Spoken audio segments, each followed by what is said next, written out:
Shalom! Eu sou o professor Ariel Fingerman, falando com você aqui direto da terra da Bíblia. E este é o meu convite: aprenda hebraico e assim aprofunde o seu conhecimento e o seu amor pela Bíblia.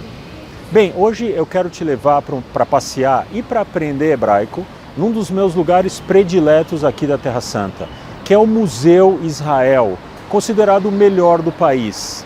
O Museu Israel em Jerusalém, ele é conhecido pelas suas exibições ligadas à Bíblia. E eu quero te levar numa dessas exibições, que é uma maquete fantástica, uma verdadeira obra de arte, que reproduz a Jerusalém bíblica do século I. Também é um lugar muito bonito, a gente vai conhecer e aprender hebraico. Mas antes de mais nada eu quero te perguntar, você já se inscreveu para participar da minha comunidade de estudantes de hebraico? Quando você se inscrever, você vai imediatamente ganhar um videoaula que eu gravei aqui na Galileia, o hebraico por detrás do Sermão da Montanha. Você também vai passar a receber minha newsletter com as boas notícias aqui de Israel. E também vai ficar sabendo dos meus cursos online de hebraico. Inscreva-se! Umas palavrinhas antes da gente começar aqui a nossa volta pela maquete para ver todos os detalhes. Eu queria falar umas palavrinhas iniciais sobre a história dessa maquete, que é muito legal. Bem, essa maquete ela poderia estar no Epcot Center, naquele lugar lá em Miami, onde eles reproduzem vários lugares do mundo, lugares muito famosos. Porque ela tem uma parte lúdica, olha só, tem criança agora aí passeando aqui nesse lugar, mas o que é muito interessante dessa maquete é que ela também é uma maquete científica e arqueológica, ou seja, ela traz assim, com o maior rigor possível, as descobertas, as informações que a gente tem sobre a Jerusalém da época bíblica. E eles são tão rigorosos que quando existe uma novidade em termos arqueológicos, eles vêm aqui e modificam a maquete. Tá bem? Então ela traz esses dois elementos, lúdico e também científico. Vamos analisar juntos o nome Jerusalém em hebraico. Yerushalayim. A origem desse nome é discutida pelos historiadores e arqueólogos.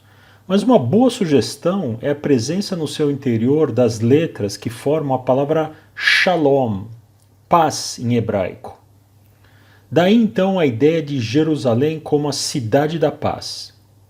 Isso encontramos também no Novo Testamento, na carta aos Hebreus, capítulo 7, versículo 2.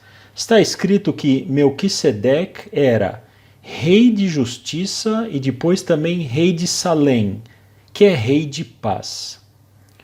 Note que Salomão, que foi rei em Jerusalém e construiu o templo, seu nome também traz a palavra Shalom em seu interior. Salomão em hebraico é Shlomo. Essa maquete ela começou a ser construída nos anos 1960, no século passado.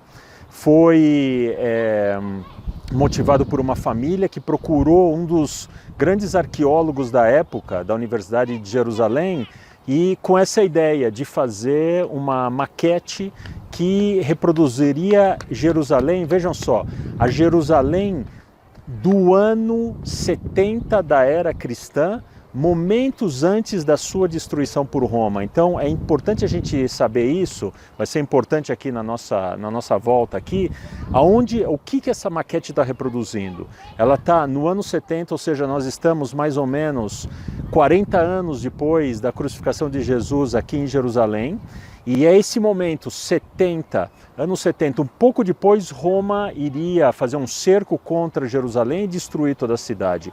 Então a maquete reproduz isso, momentos antes da sua destruição. Um ponto importante, bem interessante dessa maquete é que ela preserva a topografia de Jerusalém. Então vejam só, aquele pessoal lá em cima, eles estão posicionados no que é hoje o Monte das Oliveiras. Então eles estão olhando a Jerusalém a partir daquele ponto. Monte das Oliveiras em hebraico é Ar Azetim. A primeira palavra Ar quer dizer monte. Se você ainda não sabe, note algo importante. O hebraico a gente lê da direita para a esquerda, o contrário do português. Veja que a pronúncia da palavra ar é bem simples. A primeira letrinha corresponde ao H em português.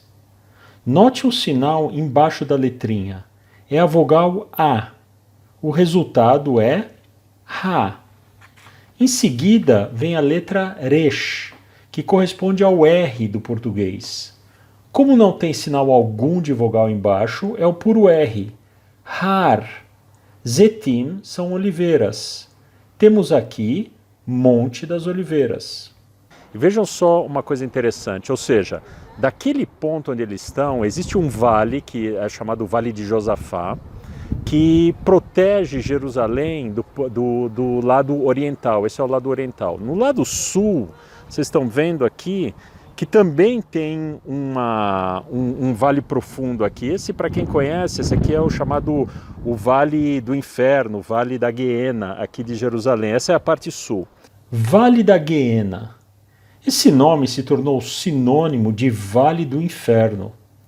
Isso porque a Bíblia nos diz que nesse local de Jerusalém, idólatras faziam sacrifícios de suas crianças ao deus pagão Moloque. De onde vem esse nome? O livro de Josué, capítulo 15, versículo 8, chama esse vale de Gei Hinnom. Gei é vale em hebraico. Hinnom é o nome da família que tinha propriedade das terras desse vale, ou seja, o Vale dos Hinnom. Gei Hinnom acabou sendo aportuguesado para Guiena. Note a palavra gay, super fácil para a gente aprender. A primeira letrinha corresponde ao G em português. O sinalzinho embaixo é a vogal E. Temos então G. A segunda letrinha é o Yud, a menor letrinha do alfabeto hebraico. O Yud sempre corresponde à vogal I. Temos então gay. À medida que nós vamos subindo Jerusalém em direção ao norte, nós percebemos uma coisa interessante, que Jerusalém ela vai perdendo esse vale aos poucos e ela vai virando uma planície. Isso aqui é muito importante porque quando a gente abre o livro de Jeremias, do profeta Jeremias, no capítulo 6, ele diz o seguinte: habitantes de Jerusalém, corram, porque o perigo está se aproximando pelo norte. E realmente na época de Jeremias, a Babilônia atacou Jerusalém aqui pelo norte, onde a gente está se aproximando aqui, onde Jerusalém vira uma planície. E não foi só a Babilônia, também os cruzados, os muçulmanos, os romanos, os gregos, todos, e Israel em 1967, todos conquistaram Jerusalém a partir do norte aqui. E por que isso é importante para nós? Porque vejam só, vocês estão vendo que existe aqui 4 torres de proteção na parte norte aqui de Jerusalém. Essas 4 torres foram construídas pelo rei Herodes, e ele nomeou essas 4 torres de Fortaleza Antônia, homenageando um amigo, o amigo romano dele, Marco Antônio, o amante de Cleópatra. Chamava a Fortaleza Antônia. Foi nessa fortaleza que Pilatos estava na sexta-feira da Semana Santa, quando levaram Jesus para o tribunal ali. O nome hebraico de Jesus é muito significativo. Vamos analisá-lo. Yeshua. No hebraico é muito importante observar a raiz no interior dos nomes. A raiz vai apontar o significado da palavra. A raiz formada pelas letras Yud, Shin, Ain nos remete à ideia de salvação. Yeshua quer dizer então salvação. Veja outros nomes hebraicos que trazem a mesma raiz. Yehoshua, Josué em português. Hoshea, Oséias, o profeta. Yeshayahu, Isaías, o profeta. Todos trazem a mesma raiz. Essa então é a área do Templo de Jerusalém. O templo mesmo é esse edifício central. Esse era o Templo de Jerusalém. Ao redor do templo é a esplanada que o rei Herodes mandou construir para embelezar a área do templo. O rei Herodes, ele queria na realidade demolir esse templo e fazer um templo muito maior, só que os sacerdotes disseram para ele que as medidas do templo estão na Bíblia e ele não poderia fazer um templo maior. Se ele demolisse esse templo, ele teria que seguir as instruções da Bíblia e fazer as mesmas medidas. Então, como ele não podia fazer um templo maior, ele primeiro embelezou o templo, ele colocou ouro e poliu as pedras e ele fez essa esplanada para embelezar o templo de Jerusalém. Templo, em hebraico, se diz Beit Amikdash. Essa palavra Beit é muito importante no hebraico, quer dizer casa. Por exemplo, Belém, em hebraico, é Beit Lechem, a casa do pão. Beit Amikdash é a casa do Mikdash. Veja aqui novamente a importância da gente identificar a raiz nas palavras hebraicas. Isaías, no capítulo 6, tem uma visão celestial de Deus e escreveu Santo, Santo, Santo. Uma passagem bastante usada nos rituais da igreja e na sinagoga. Em hebraico é Kadosh, Kadosh, Kadosh. Veja a mesma raiz aqui e na palavra Mikdash. Beit HaMikdash, o templo de Jerusalém, literalmente queria dizer casa do sagrado ou casa sagrada. Tá bem? Ou seja, antes do rei Herodes não existia esse entorno ao redor do templo, só existia o templo mesmo.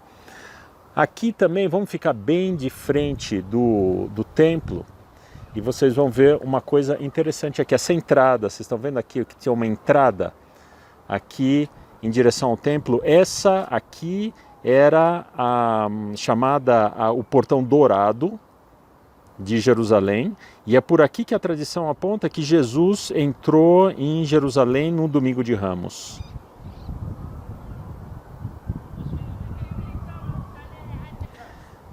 Um elemento importante então para a gente entender aqui dessa maquete é o seguinte: essa muralha agora que eu estou filmando aqui não existia na época em que Jesus pregou em Jerusalém.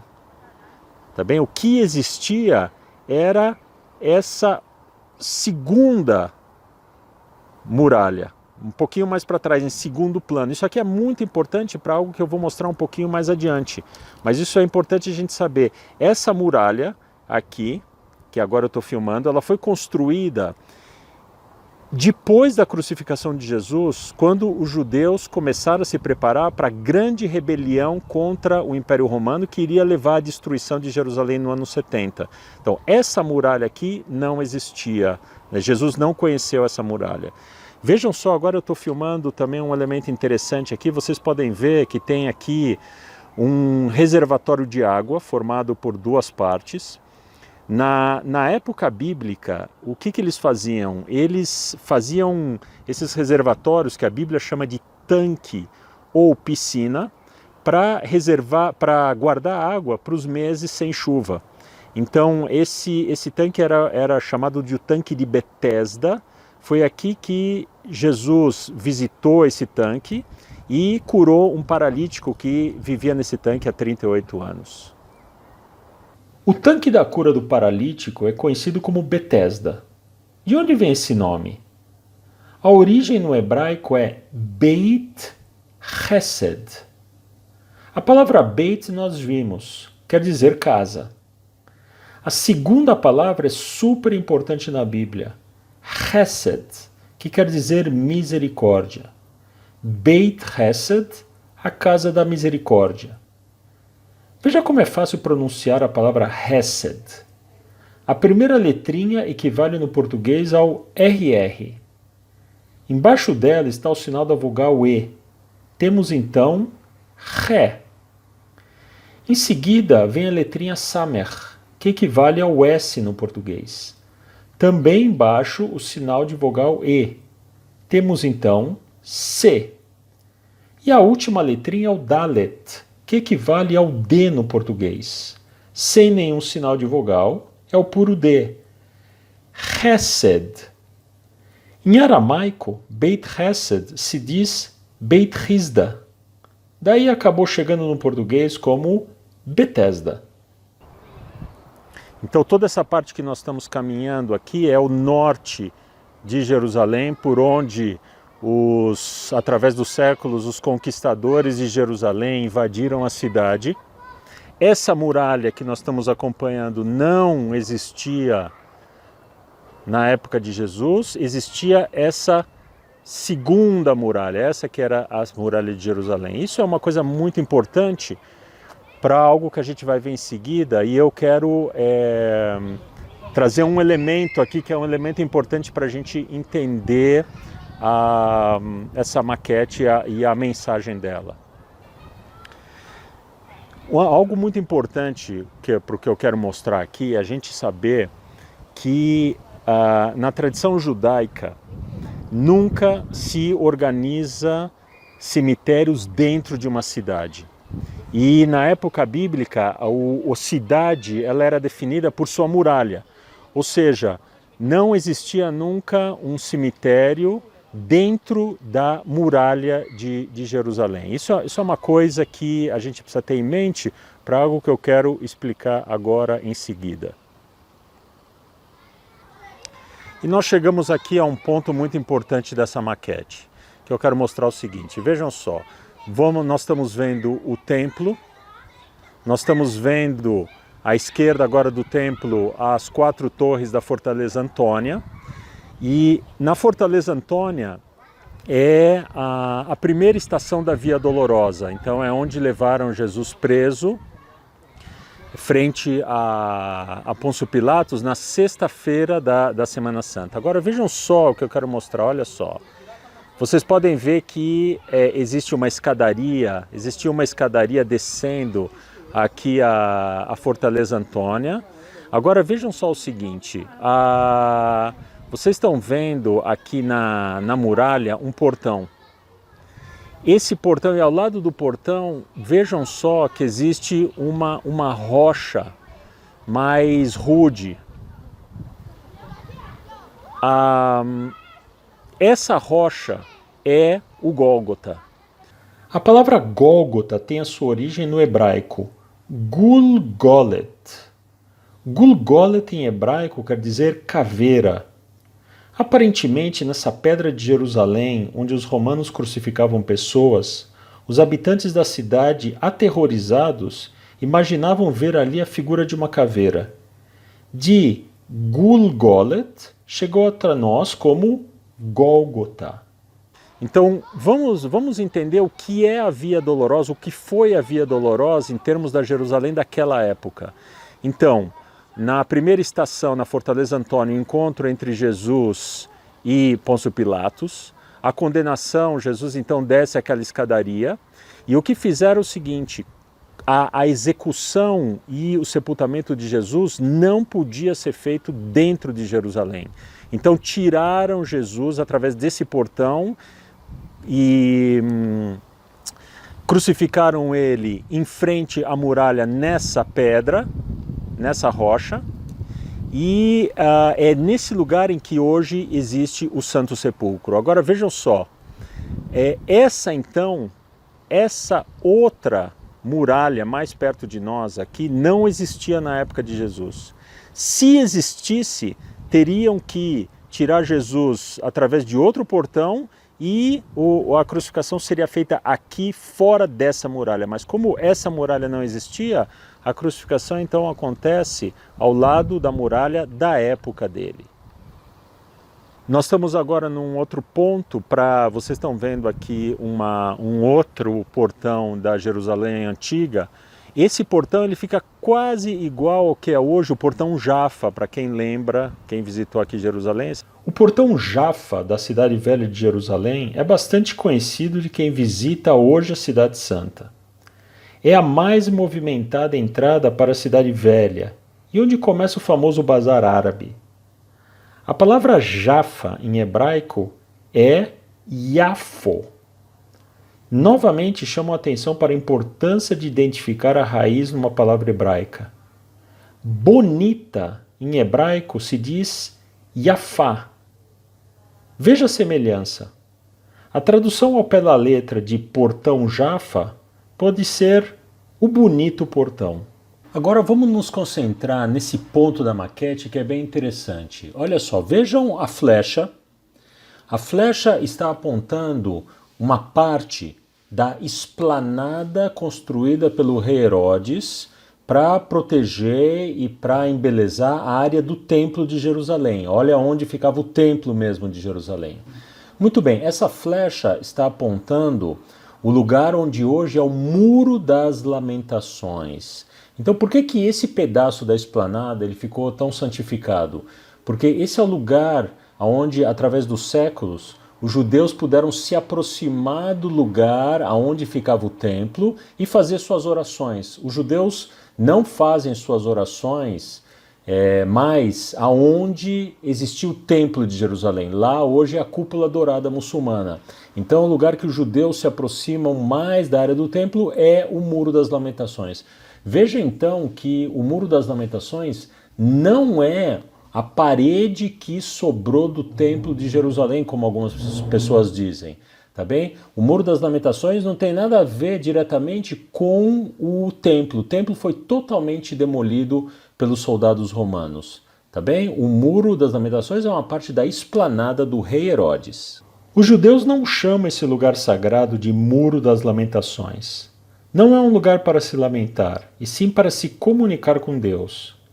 Em hebraico, esse lugar é chamado de Kotel, que quer dizer simplesmente muro, nada mais. Outra palavra fácil da gente pronunciar. A primeira letrinha equivale ao K. A segunda letrinha, o Vav, com um pontinho em cima, representa a vogal O. Temos então Ko. Em seguida, a letrinha Tav, é o T do português. Com a vogal embaixo E, temos T. E o Lamed é o L do português. Sem nenhuma vogal embaixo, é simplesmente o L puro. Kotel, muro, o conhecido Muro das Lamentações. E a gente percebe aqui, nessa área aqui, algo interessante. Vejam só, aqui a gente vê que existia naquela época um palácio luxuoso, feito por duas mansões.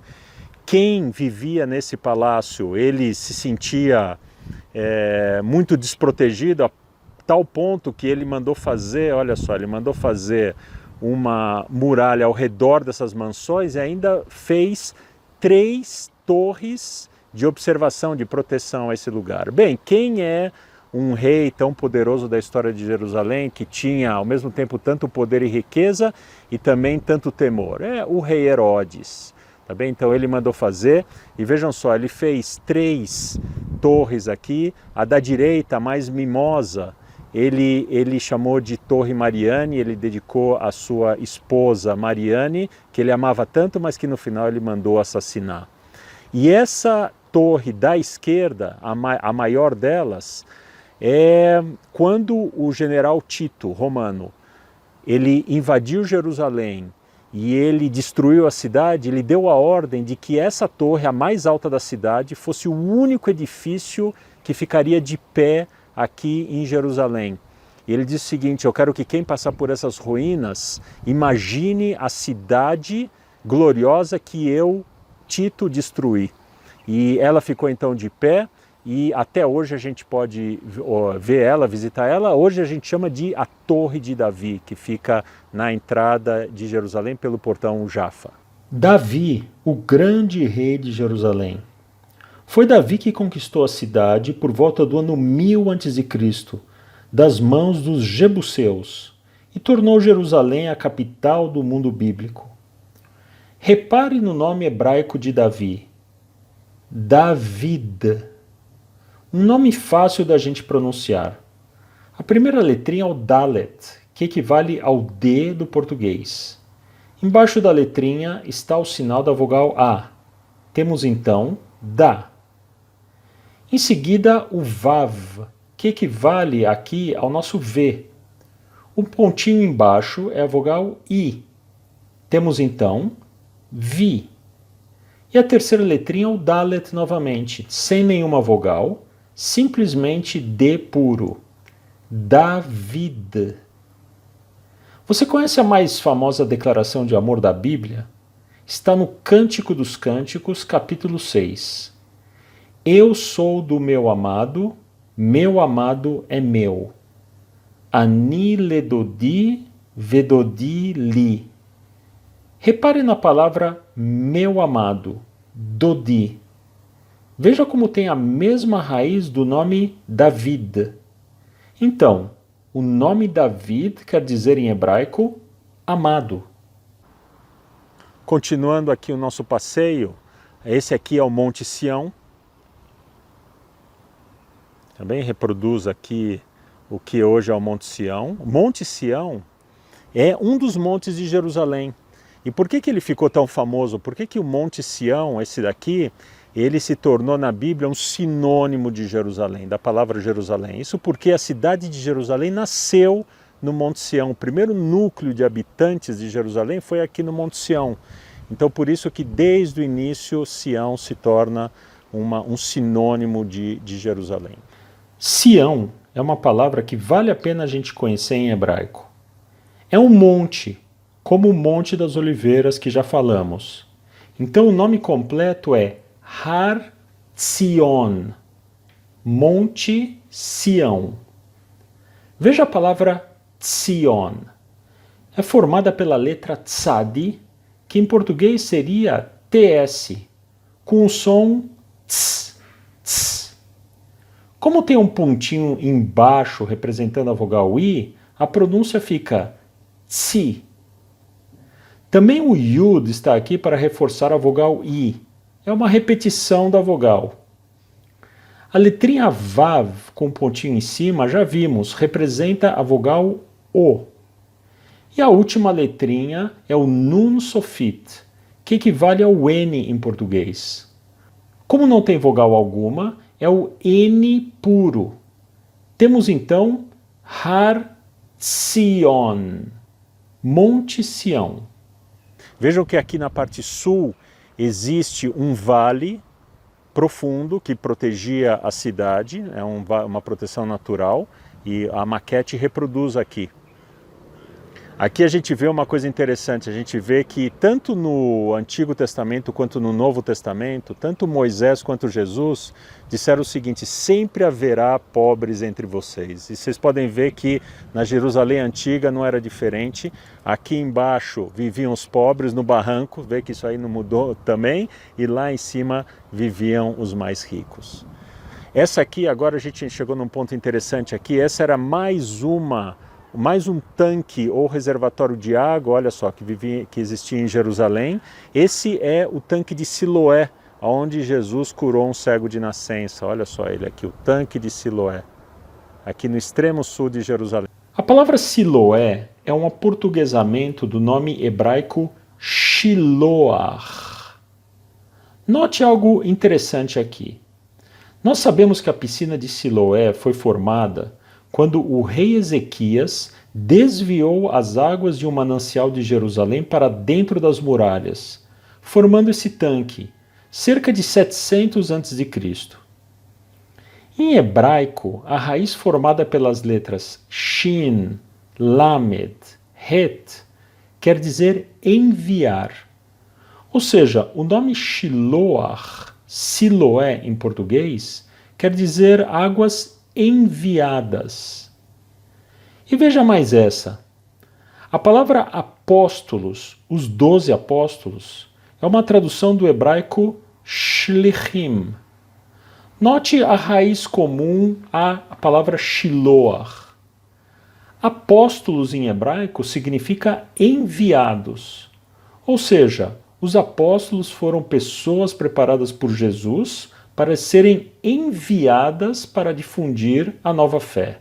Vocês podem ver que agora tem uma parte de Jerusalém aqui que é mostrada, um formato como se fosse uma língua, e ele é murado, essa parte aqui. Essa aqui é o que nós chamamos hoje de a Cidade de Davi. É o ponto mais antigo da cidade de Jerusalém. Tá bem? É um ponto muito escavado, tem muita arqueologia aqui. Essa é a cidade de Davi. E aqui nós estamos chegando aqui no paredão, onde isso é obra do rei Herodes, como proteção para o Templo de Jerusalém. E eu quero me concentrar aqui nessa esquina aqui da muralha, olha só. Nessa esquina da muralha, vocês podem ver lá ao fundo está o Templo de Jerusalém. Nessa esquina aqui era o ponto mais alto, olha só, olha como era elevado. Esse ponto era chamado Pináculo do Templo, era o ponto mais elevado da muralha que circundava o Templo de Jerusalém. E foi ali que os evangelhos narram o episódio da tentação de Jesus, onde Satanás disse para Jesus, olha, então se você não quer trabalhar para mim, então pula daí, vamos ver se seu pai vai te salvar. E Jesus diz para ele, vai embora, não se deve tentar a Deus. Isso acontece aqui no pináculo do templo. Legal, e esse foi o nosso passeio pela maquete da Jerusalém Bíblica no Museu Israel. Aprendemos muita coisa sobre Jerusalém e também sobre o hebraico, a língua original da Bíblia. Esse é o meu convite para você acompanhar os meus vídeos, os meus cursos e assim abrir um novo horizonte de compreensão da sua Bíblia. Eu vou ficando por aqui, te desejando muita saúde, muita tranquilidade e a gente se vê no próximo vídeo.